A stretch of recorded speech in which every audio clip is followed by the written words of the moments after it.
Hey there.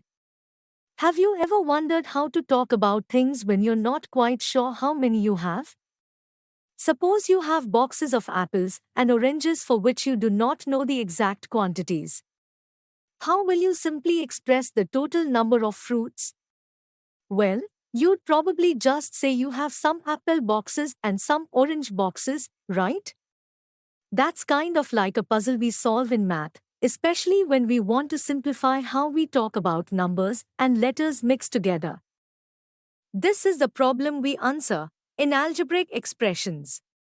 First, let's understand what algebraic expressions are. Expressions that contain only constants are called numeric or arithmetic expressions. Expressions that contain constants and variables, or just variables, are called algebraic expressions. To completely understand what an algebraic expression is, we need to understand the terms of an expression. Parts of an expression that are formed separately and then added or subtracted are called terms. Like in 2x plus 5. 2x and 5 are terms of an expression. Going deeper into terms, let's see what are factors of a term. Terms are often products of factors. For example, in the expression 4x plus 5, the term 4x is a product of 4 and x.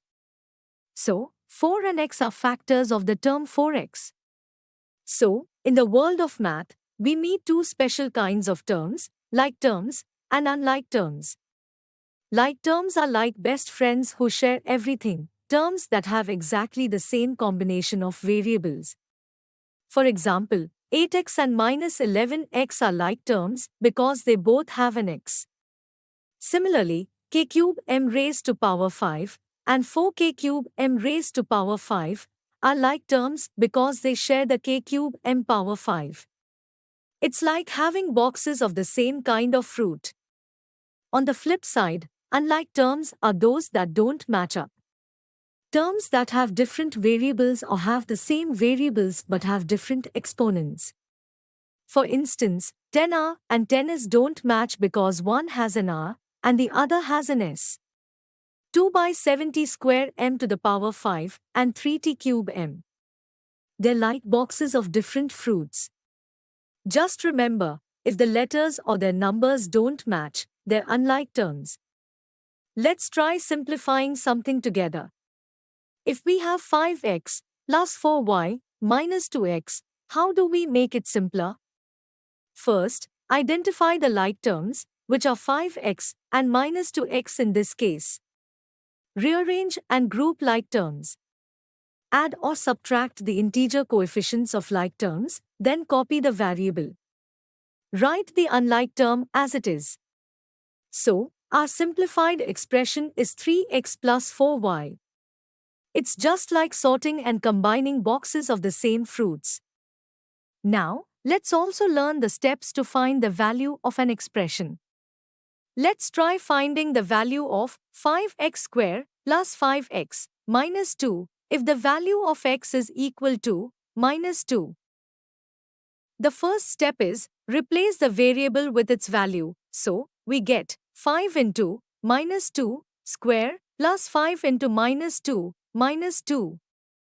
Step 2. Simplify 5 into 4 minus 10 minus 2. And finally the last step is finding the answer. In this case it comes out to be 8. Before we say goodbye, let's do a quick check. What are like and unlike terms? How do you find the value of an expression?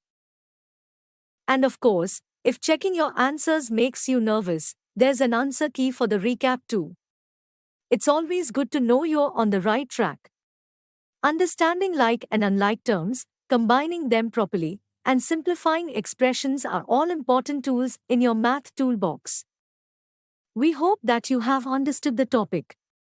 You can now study chapter notes, watch video lectures, and solve MCQ tests of this chapter on Eduref to ensure you score well in your school exams.